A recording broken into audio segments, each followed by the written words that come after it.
his talking point over the last several months has been that school boards aren't using their funds efficiently, and they're wasting money.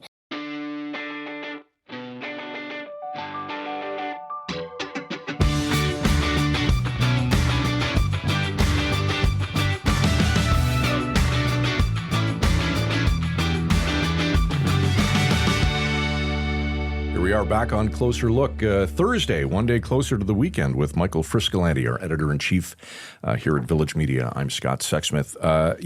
Sometimes I just sit and I have these weird musings that just kind of, weave in and out of my brain.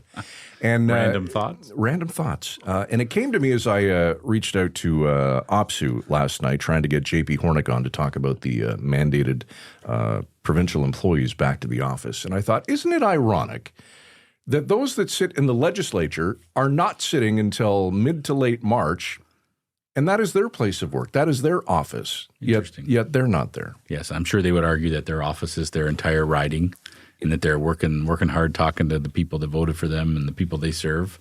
But Look, I didn't say my random thoughts were right. No, I'm not saying you're wrong. Yeah. Did you go to school? For a very brief time. Funny story. It's an honest question. I'm not being sarcastic. I never know with you. I did go to school. I kind of went in stages. It's a long story. It's actually an episode in itself. I won't bore you with the details. Tomorrow night's episode? But I am a graduate, barely, of the Near North School Board. Yes, which has made plenty of headlines in the last couple of weeks. Yes, very good. A lot of people probably know, that's one of the 6 school boards now under control of the provincial government. And I had nothing to do with it, for the record. I was going to say, you're not, you weren't a trustee there. No. You ran for trustee. I was guilty of a lot of things. Yes. I can't be held responsible for that. Yeah. But it's an issue that's kind of played out, especially right before Christmas. There was a lot of discussion about Bill 33 that was passed in the Ontario legislature, which gives the government more powers to take over school boards that they deem are not up to snuff, that are incompetent was one of the words that the education minister used, just the way they're spending money. Really, underneath all this is this ongoing debate about whether school boards even need trustees anymore. Yes. And the Ford government's contemplating that. And the education minister has promised an answer. He first promised it at the end of 2025. He's now saying it's going to be early this year. So we're kind of waiting on whether that'll be a huge change in the way school boards are operated. Yeah. But he said in the past that he doesn't see a reason why the $43-some-odd billion education budget needs to be run by trustees. It's going to be done strictly via the government. So that's a big question that's dominating discussion around the education sector right now about the big changes. In the meantime, the government's taken over now 6 school boards that they feel are not managing their money very well. There's been talk about EQAO, the standardized testing being reviewed, all kinds of different things happening in the education sector. Sinead Dougal, who's our deputy editor at the Trillium at Queen's Park, is a fantastic education reporter. She's been covering these issues day in and day out. And she's going to join us today to kind of bring us up to speed on what kind of happened over the last couple months, while some people may have been focused on the Christmas season, and then what we can look forward to in 2026.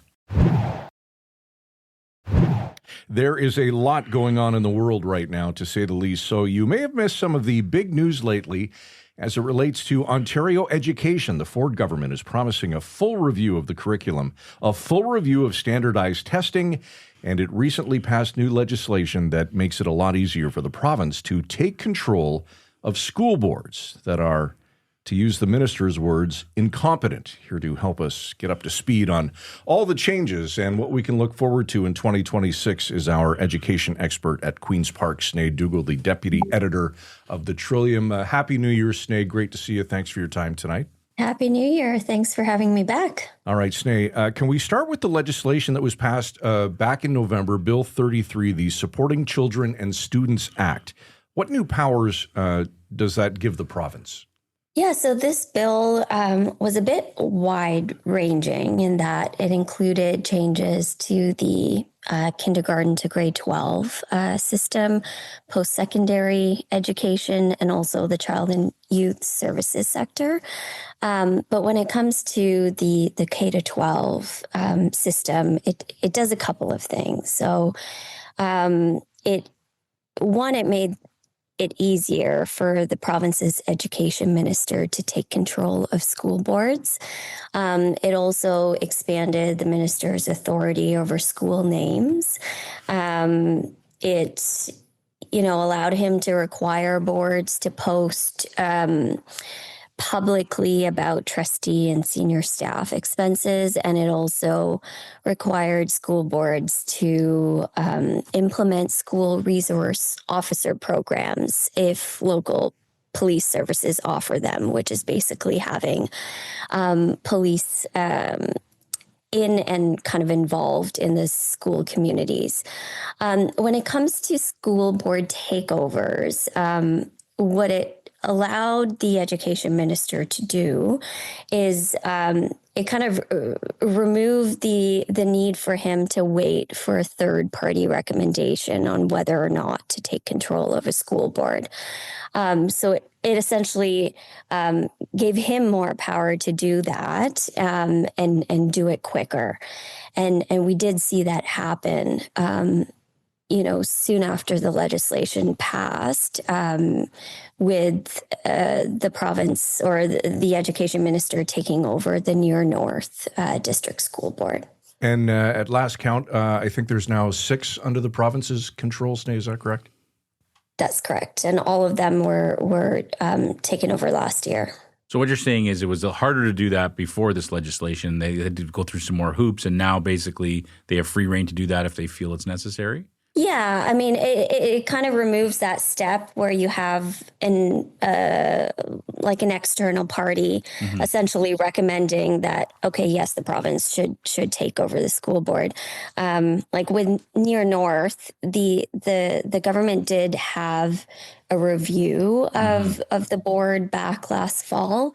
But the minister had kind of said he was going to wait to see what that review said, and then he would decide based on recommendations that he had given the board and how the board fulfilled or didn't fulfill them, whether or not he was going to take the board over. And so he decided to do that. Sneh, did this happen a lot before the Ford government? Like were previous governments taking over school boards this much? It did happen occasionally, but not as frequently. I mean, we saw 6 just last year, which is a lot. And they were done in kind of batches. So there was 4 at one time. 1 had been done earlier, and then we saw 1 get taken over in December. So, Sneh, what's the rationale? Why is the province taking over school boards? Don't they have enough things to focus on? Yeah, I mean, according to the minister, he's essentially, kind of looked at a bit of an overhaul of the system, or that he is looking at one. So that includes trustees and what is going to happen to trustees. That also, part of that is just kind of school board governance and how school boards have been handling finances, or how he thinks they have been managing finances. It's been an ongoing discussion for years about advocates, unions, all saying that the education system is underfunded. The minister has now, his talking point over the last several months has been that school boards aren't using their funds efficiently and they're wasting money. And that the government is giving enough money into the education system is just not being used in the right way. So by taking over school boards, I mean, a bunch of them were taken over with the government claiming that there was financial mismanagement, that they had been running deficits for years, and that this was going to be a way for the government to really see what was happening. So we're kind of still waiting. I mean, we've seen some things trickle out. I think it's a bit of a waiting game still to see, the financial aspect and and what comes out of that and what these supervisors are apparently finding while they're in there. But I mean, the whole idea has kind of been that, like, the talking point has been like the mismanagement of money and trustees like wasting time and focusing on things that are not important and not helping students. So Sneh, is it more of a preventative move, a reactive move, or would you say it's a bit of both? Probably a bit of both. With some of the school boards that the province said were not being managed properly when it comes to finances, or had been running deficits. In that way, the government might say it's a bit of a reactive move, but the minister has also kind of said, like, this is a proactive measure that they're doing to ensure that funds are getting to students in the classroom. So I think it will probably take a bit more time to see how that actually pans out and whether we're seeing, concrete results as a result of these takeovers. I definitely want to get into the question about trustees, because that's the big looming question we're all waiting for an answer to this year. What's going to happen there? But it is fascinating when you read some of the details about these school boards. We mentioned the Near North School Board, for example, the more recent one. I believe the education minister called it a quote-unquote mess. But some of the details are pretty shocking, right? There was a school that was supposed to be built that wasn't. There was questions about what the director of education was actually doing. Yeah. What can you tell us about what we know about what was going on in that board? Yeah. So like you mentioned, there were like a lot of delays with the opening of a new K-12 school in Parry Sound, and that, a lot of concern from the community there. And that was probably kind of what triggered that review in the fall that the government did. But through that, they also came up with, some other issues that they found. You mentioned the director of education. There were some concerns about use of, the corporate credit cards, just where the director was working out of. Apparently, the minister had said it wasn't out of the board office. And so, they had issued a bunch of recommendations to the board, including that the director move back and start working out of the board office. But I mean, there was a bit of confusion there too, because when the government actually announced that they were taking over the school board, the minister said that he had no idea what was actually happening with the director of education, whether he was on leave or whether he had been fired,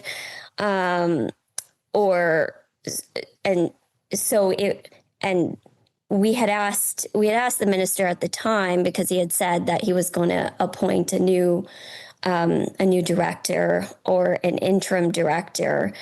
And the question was, well, how are you going to do that if you don't even, if you don't know what's currently happening with the current director? And he kind of said, regardless of the circumstances of the current director, he was going to look at appointing someone else. So we actually just heard earlier this week that a new director of education had been appointed, and the previous one had been reportedly on leave and then retired from the board. So there was just a bit of kind of, it is fascinating. And as you said, super clear. As you said, underneath the surface of all this is this question of whether this government thinks we need trustees at all. And Paul Calandra has not been shy about the fact that he thinks there's plenty of reason why the ministry itself can run the $43 billion budget that's spent on education every year, and then he's going to make a final decision. It was originally going to be by the end of last year,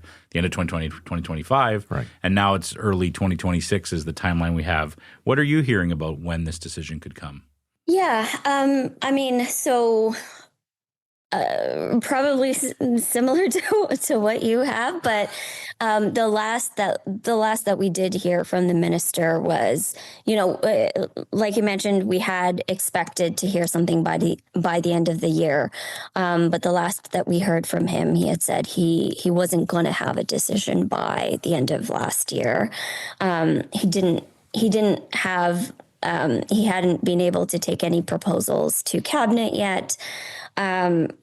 And what he was doing was that he had said that, what's kind of taking some time is that he wanted to make sure he had done all his homework when it came to charter or constitutional rights, specifically for French language and Catholic boards.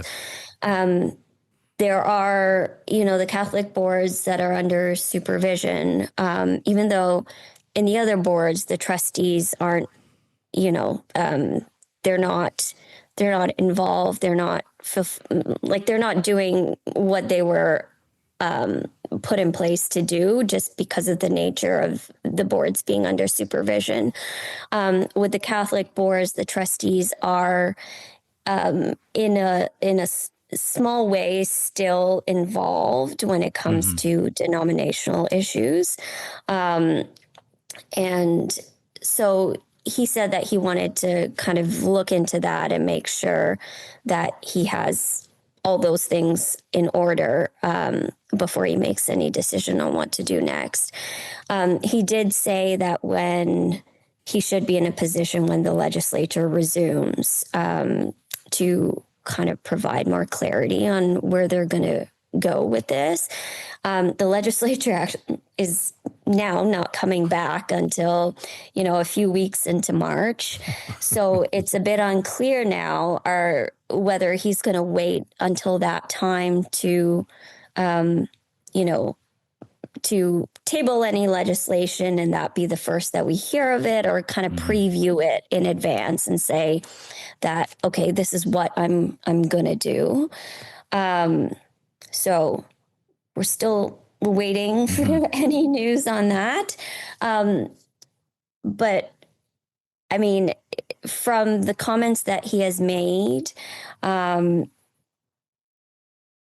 think it was in early or sometime in December, when he was asked about it, he had mentioned that there was nothing to date that had really changed his thinking or moved him from where he had been months before. And that was that he believed trustees weren't necessarily the right avenue to deliver, education in Ontario. So I don't think anything's changed from his perspective. When we hear, I'm sure you'll be the first to tell us. So we'll look forward to your reporting. Definitely. just to be clear, Snake, as some people are asking this, nothing's on the table about amalgamating the public and separate school boards. That's not something that the Ford government's considering.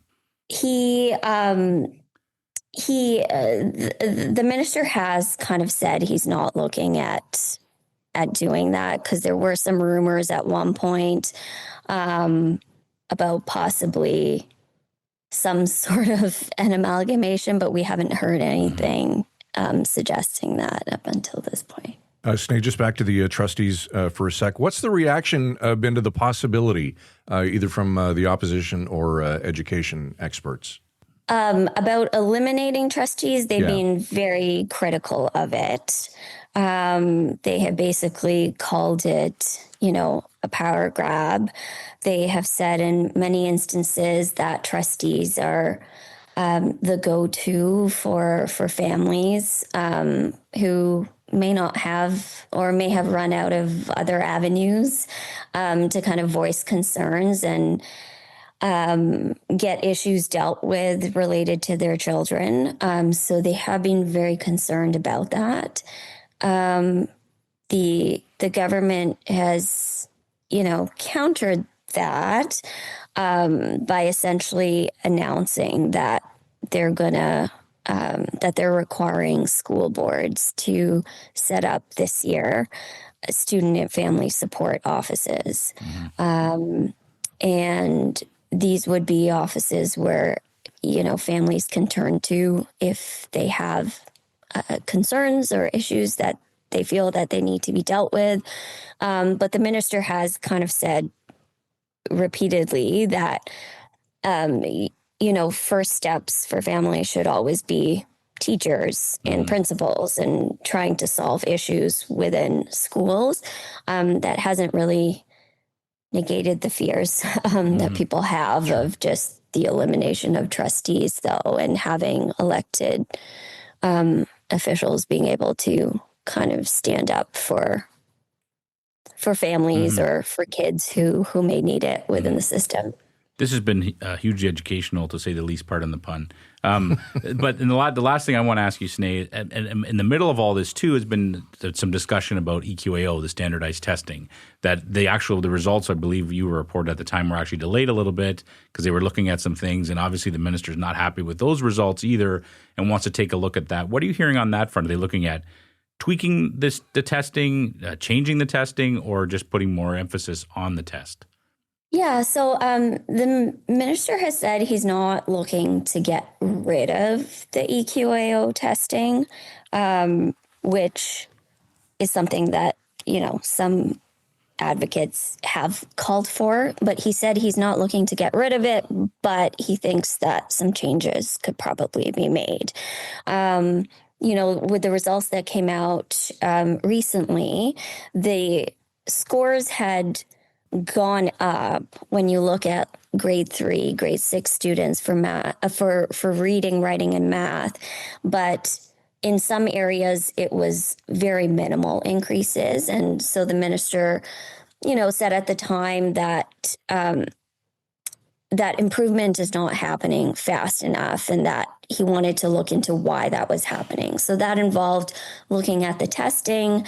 It also involved he's looking at kind of the curriculum and how students are taught. Is the curriculum clear and consistent? How does what they're taught, how does that kind of relate to what they are what they're tested for in these standardized tests?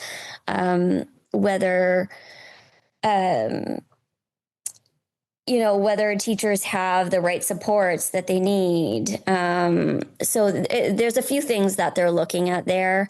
And he's going to be appointing a two-person kind of external advisory body to do that. But we haven't, he said he would announce that in the new year sometime. So we don't know who exactly is going to be conducting that review just yet. All right, Sneh, before we let you go, anything else on the education front that we didn't cover tonight that we should have? I think there's enough. There's enough going on. Yeah, that's right. Just wanted to make sure our I's were dotted. We might have to do a 6-part podcast on this, right? Right. It's interesting how all your answers are like, well, we're going to find out this year what's out. Yeah. There's a lot to look forward to this year. It's going to be a busy year. Big year. It is for sure. It'll be a busy one on the education front. Although, actually, I should mention negotiations are also going to be coming up for contracts, for teacher contracts and whatnot. So that'll be another thing to look forward to. There we go. It's going to be a busy year. All right, there's our get some rest, Sneh. Education expert and deputy editor at the Trillium, Sneh Dougal. Sneh, always good to see you. Thanks for your time. Thanks so much. So if this happens and they eliminate the need for trustees, would you refer to that as unprecedented? Well, I don't remember how long they've had trustees, but as far as I've been alive, they've had trustees. Yeah. That's the way school boards have operated. And that would be definitely the massive change would be the right term, right? It'd be a different way that they operate school boards. It's an interesting issue, right? And Sneh's so good at reporting on this issue because she's getting the all sides of the debate, all sides of the argument. The other side, which she's reported on too, is that it's like a $43 billion budget for education in Ontario, right? And we live in a province where people are very passionate about tax dollars and where they're going. Yes. And the Ford government said that some of this money is being wasted. It's not a matter of you need more money. It's that it's not being used properly. But isn't that the pot calling the kettle black? Yeah, well, but that's the way it is, right? I mean that's it's a good point. If you read the Trillium, you can definitely make that argument. But the average parent who reads that figure at $43 billion and isn't happy with the education their kid is getting might be saying, yeah, you're right. Yeah. They aren't putting the money where it should be. It should be in special needs. It should be in special education, or it should be here or there. And it's a very heated debate, education, right? We all are touched by the school system. We went through it. We have relatives and friends who are teachers, who are EAs, principals. It's a very challenging environment to be. And the one thing I'll say for sure, having lots of family I'm not a teacher. I couldn't be one for 5 minutes, not for 5 minutes. All of us do have. We all do. Yeah. Yep. It's a very challenging system to be in. And sometimes it would be helpful if maybe a minister spent a week teaching a grade 4 class in somewhere in Ontario, and then maybe they'd get a little bit of a different opinion on what it'd be like. Because that's the thing, right? You and I would have a contest of who would be out of there first. Oh, it wouldn't last. I wouldn't last 5 minutes. No. So I think there's all those things that go into it. But these decisions, I think it's fair to say, and I'm no expert, but I think it's fair to say the Ford government knows that there's a good chunk of people that are on their side and saying we're wasting funds. We're not putting funds where they need to go.